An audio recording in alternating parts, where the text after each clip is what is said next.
What's up people, Palmal here again with an update for the Magicka Dragonknight PvE build in Tamriel. Many new gear options became possible with this awesome patch, and Magicka classes, especially the Magicka DK, are better than ever before. So what we're gonna find out in this video is what's relevant for our Mag DK in this huge variety of sets. This time we're gonna kick off with gear followed by CPs and skills at last. Let's get started. So what gear sets do we choose for our Magicka Dragonknight and Tamriel to deal that maximum DPS? On the front bar we got a Maelstrom Inferno Staff in Precise, while on the back bar we're running an Inferno Staff of the Inflatable Ether in Infused.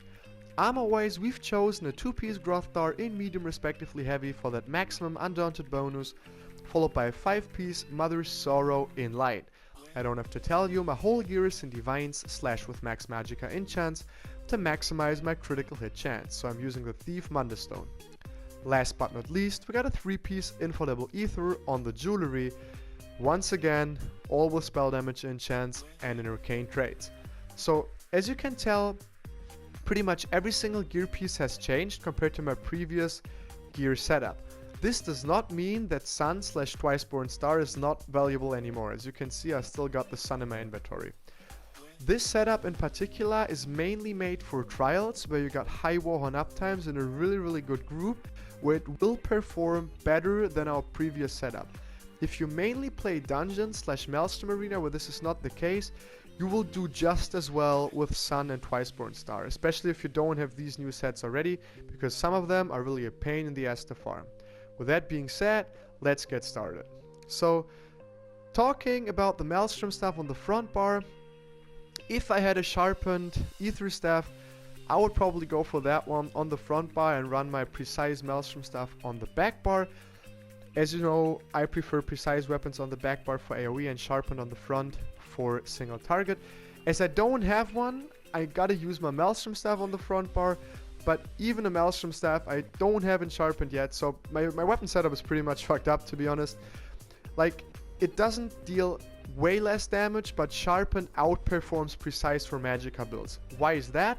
As a Magicka build, you don't have as many armor debuffs on bosses as you have with stamina builds. So if I'm, for example, a Stam Sorg, it may even be better if I run 2 Precise Daggers or 2 Precise Axes, because apart from Alkosh and the Taunt and all this stuff, there is also Night Mother's Gaze and Thunderflame, which additionally reduces the boss's resistances. As a Magicka build, you don't have this, so Sharpened outperforms Precise. As I said, in my case, I'm pretty unlucky, so I gotta use that one temporarily. If you have a Sharpened Maelstrom, use a Sharpened Maelstrom. If you have a Sharpened Ether Staff, use that one on the front bar and go for the Maelstrom Staff on the back bar. Why is an Ether Staff on the front bar better? Well, you don't have a permanent 189 buff anymore, but the 4-piece Ether that we get in addition with our 3-piece jewelry grants us 129 spell damage, which is roughly the same as with the Maelstrom Staff, and this one in addition with 348 spell damage for 5 seconds from our enchantment. In my case it's 417 because mine is infused. This would outperform a permanent 189 buff from a Maelstrom Staff, and you can still cast the Elemental Blockade on the back bar if you want to keep the basic enchantment from this stuff. So far about the weapons. Going on with the gear, we're using a 2-piece Grothdar. Those who have watched some build videos from the PC players might already know that this set is really overpowered, also because of its 1-piece bonus that grants us 1k max magic. The 2-piece bonus has a maximum uptime of 50%, but in AoE fights it's absolutely broken. So I can tell you in single target it performs very well too, but where it really gets OP is in AoE fights, especially at, for example, Skinrai and Vashai, the twin bosses in Maw of Lorkai. This set is a must-have for AoE fights. If your health is a bit too low, like in my case now, for example, I only got 17k, which for Lorkai hard mode, for example, might be a bit too low, you can go for a 2-piece Vulcan Scoria. This one also got buffed. Proc chance got increased by 33% and the damage by I think 10.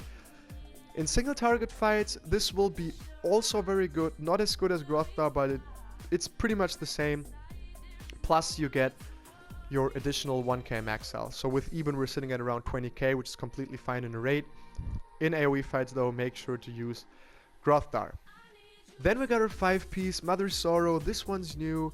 It came with 1 Tamriel and is obtainable in Deshaan. So what does it grant us? The 2-piece bonus gives us 967 max magic, and then, wait for it, a total of 14% spell crit. So even at first look, this set is a must-have for any trial player. And finally, we have something that can possibly beat Twiceborn Star, and that's also the reason why at the moment there's a big debate going on PC whether this baby right here is outperforming our good old TBS, which has been our go-to trial set for so long.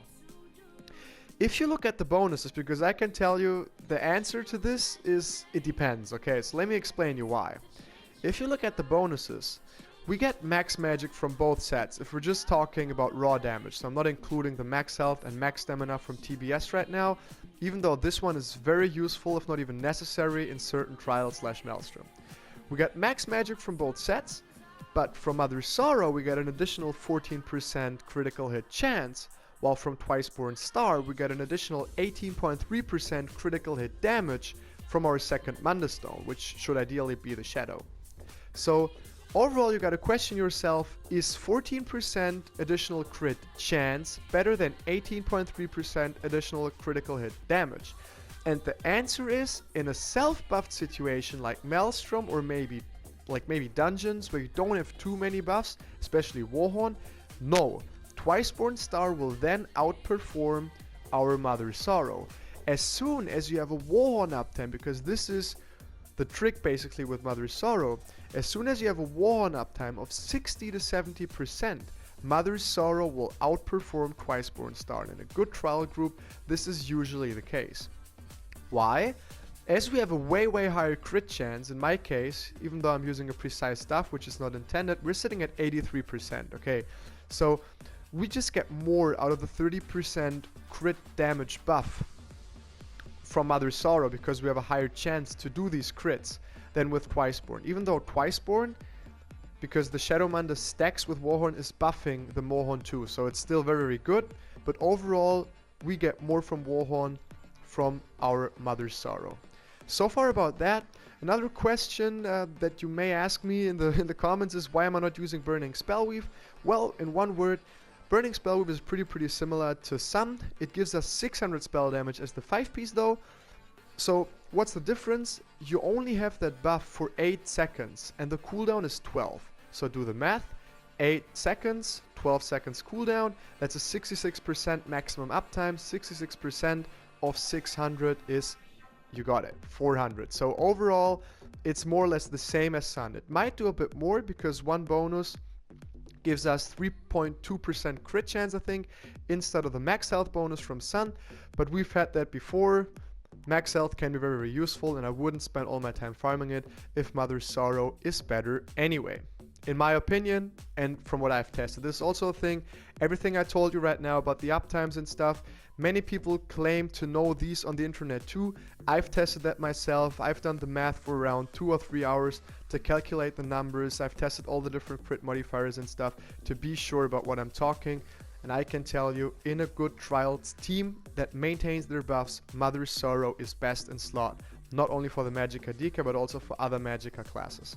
On the jewelry, we run 3-piece Infallible Ether. 2-piece gives us a nice 3.2% crit. Same as with Mother's Sorrow. The more crit chance we have, the better, because our Warhorn comes into action more often. Followed by the well-known 3-piece bonus Minor Slayer. So this one is way stronger than some of you might think. Even though if you don't have Ether, you can also use Moondancer. I would then accordingly use a Moondancer Destro on the back bar. Or if you don't have neither Ether nor Moondancer, just go for 3-piece Willpower and run double Maelstrom on your weapons. That's about the gear, guys. Let's go on with those CPs.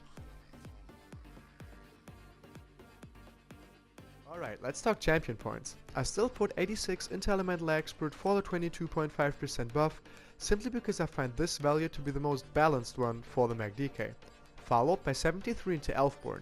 So I know that this is a ridiculously high amount, but keep in mind that I change my champion points around depending on which sets I run. At the moment I'm using 5-piece Mother's Sorrow, which means that my critical hit chance is sitting at a pretty damn high amount. So what you want to do is to feed those crits with as many crit modifiers as possible, and this is exactly what Elfborn does, and also the reason, by the way, why Warhorn makes this set so powerful. In my case, I've invested 73 points, make sure to hit a jump point in Elfborn once again, to get a 20% increase of my base modifier. So what does this mean? Basically, when you crit, your crits deal 50% additional damage. If you then have a 20% Elfborn buff, these 50% get increased to 70. So if I usually hit for 10k, my crits then hit for 17. And considering that we crit in 83% of all cases, this is exactly what we want.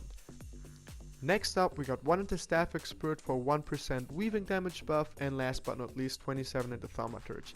I know that this one is way lower than my previous build, but really keep in mind that this setup is built around high crit only, okay? And you'll get just higher DPS from the Elfborn than from the Thaumaturge, even though that this usually is not the case.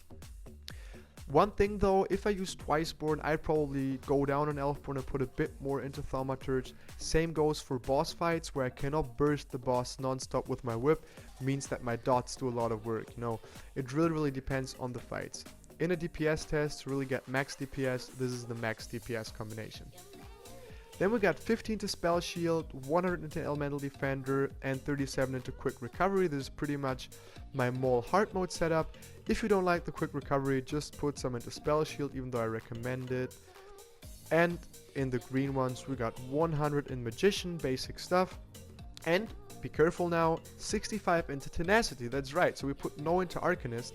I've never liked Arcanist, so lately I just had to realize that my base return is so low that it's just stupid to put any points into Arcanist, and it's just, you know, more beneficial to get 12.3% additional Magicka back from heavy attacks, especially as a Magicka DK with that buff.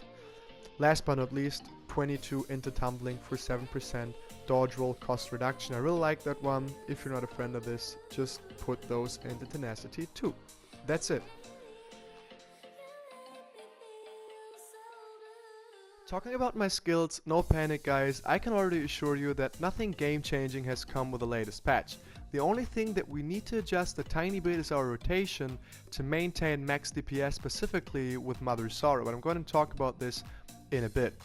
First of all, let's get started with our front bar.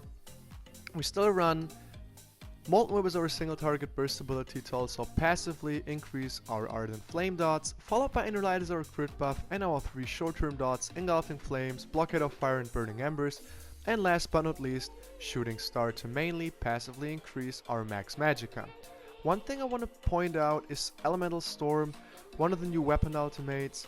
It's a pretty strong skill, even though I don't see it being any useful on a Magicka Dragonknight due to its cost of 250 ultimate. Why? As our standard costs 250 ultimate too, I would go for standard over Elemental Storm all the way if I have 250 ulti, not even mentioning the loss of 2% magic on our front bar if we get rid of Meteor. So I just don't see it being any good on a DK, maybe on a Sork, but that's it. Then back bar pretty much the same, Rearming Crab, Flames of Oblivion, Harness Magicka, Eruption, Molten Armaments and Standard of Might. Molten Armaments, same as previously. If you want to go for max DPS in range situations, go for Force Pulse instead. Make sure to use Spell Power Potions then obviously. Otherwise in dungeons and stuff you should be fine with Molten. Let's talk about the Beast Trap though, because this one became very important with this gear setup. That's what I meant by saying we gotta adjust the rotation a little bit. Previously, we've only renewed Beast Trap in our long-term dot rotation. Eruption, Flames of Oblivion, Beast Trap, Bar Swap, and then short-term dots. What we gotta do now is we gotta add Beast Trap to our short-term rotation as well. Why is that? As I've told you in the champion point section, we need to maintain our crit modifiers as much as possible, because due to our high critical hit chance of 83%, these are way stronger than previously now. So in this case, Beast Trap grants us another 12% through Minor Force, and these, I tested it myself, get added to your base multiplier of 1.5 just like Elfborn. So in total, with Beast Trap being active, we're sitting at a multiplier of 1.82%, which means that we just got a higher crit value that also gets multiplied by our Warhorn in the end. So it's really, really important to maintain Beast Trap. Let me show you real quick what I mean. Let's say you've done your long-term dot rotation, weave 5 times, then you would usually renew your Engulfing Flames. What you do now though is you swap bars, cast Beast Trap, bar swap, and do your short-term dots again. Remember, Elemental Blockade at last. So all you gotta do is swap bars, Beast Trap, swap bars again. For the bar swap, it's also guaranteed that you gently cancel the Beast Trap, because usually it can be kind of a dick to like cancel, but with the bar swap it should be no problem at all. This way you keep up that modifier all the time, which is very, very beneficial for us, especially in trials. So much about the Beast Trap. One thing, Harness Magicka, common stuff, you don't want to die because you then do 0 DPS. In AoE fights I previously used Elemental Ring and the Deep Breath. Now, like except from the Skinra and Vashai fight where the interrupt is really important, I just stick with Beast Trap and spam Elemental Ring for AoE, simply because the buff from Beast Trap is that high. Obviously you then lose the self heal from Deep Breath, which is really, really good, so it kinda depends on your heal too, but if you want to do max AoE DPS, stick with Beast Trap and Elemental Ring. That's it, that's it already about the skills, I guess. One quick note, if you happen to have a sharpened Ether Staff, you just swap your Elemental Blockade with your Beast Trap and put the Elemental Blockade on the back bar. Just makes the rotation a bit easier, because you then ideally have a Maelstrom stuff on the back bar. What you then do is just you start the short-term dots with a Beast Trap, followed by Engulfing Flames, then Burning Embers, bar swap, Elemental Blockade, and swap again. So it's pretty much the same. Yeah, so that's it already about the skills. Not too many information this time. Let's take a look on the stats.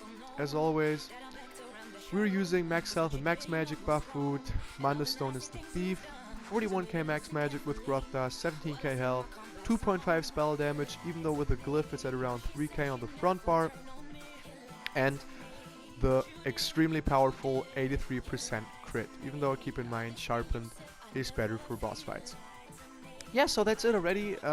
This time I decided to not include a self-buff DPS test, simply because the power of Mother Sorrow does not really become visible in a self-buff test.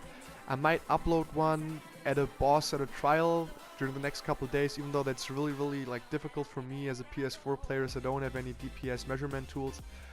That being said, I hope you guys enjoyed the video, and I see you guys next time. Thank you very, very much for watching.